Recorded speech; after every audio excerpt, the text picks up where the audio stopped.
ইকরা নামের একটা third class মেয়ে, আমি এটাই বলবো, আসলে থার্ড ক্লাসই বলবো, কারণ এই মেয়েটার ব্যাকগ্রাউন্ডটা যদি দেখেন, জুনিয়র সাকিবের সংসার বা শিখার সাথে যে অ্যাক্সিডেন্টটা হয়েছে সেটার পিছনে দায়ী ছিল এই মেয়েটা।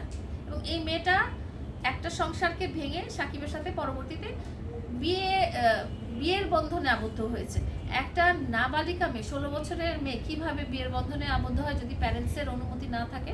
তার মানে আমরা ধরে নিব যে জুনিয়র সাকিবের সাথে বিয়ে করাতে তার প্যারেন্টসের অনুমতি অবশ্যই ছিল। তাহলে সেটা কেমন ফ্যামিলি হলো, কেমন পরিবারের ফ্যামিলি হলো? আমরা যদি জানি যে এই লোকের, এই পুরুষের কি থাকে, পুরুষের একটা বিশেষ অঙ্গ থাকে যেটাকে তাকে পুরুষ বলা হয়। আমাদের স্বামী স্ত্রীর সম্পর্কের মধ্যে কি থাকে, ওই শারীরিক সম্পর্কটার ব্যাপারটাই তো অনেকটা বড় একটা ব্যাপার। সেখানে আমি জানছি যে এই লোকটা শারীরিকভাবে অক্ষম, তাহলে তার সাথে আমি তার বউকে ছড়ায় টড়ায় এনে জেলে পাঠায়, আমি তার সাথে প্রেম করে তাকে বিয়ে করব?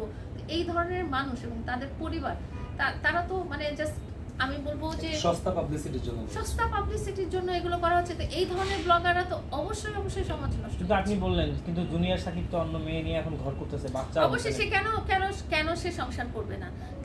তারও তো একটা রাইট আছে, সব মানুষের একটা অধিকার আছে। এবং এই মেয়েটাকে নিয়েও যেটা আমি রাগ করে বলছি, কারণ এই মেয়েটা আজকে এই পর্যায়ে গেছে কারণ তার মা বাবা তাকে ঠিক মতো গাইড করছে না, সুশিক্ষিত করছে না। সে যখন জানে যে প্রিন্স মামুনের সাথে লায়লার একটা সম্পর্ক আছে, সে কেন সেই মেয়ে সেই মামুনের সাথে প্রেম করতে গেল? সেটা সস্তা পাবলিসিটি।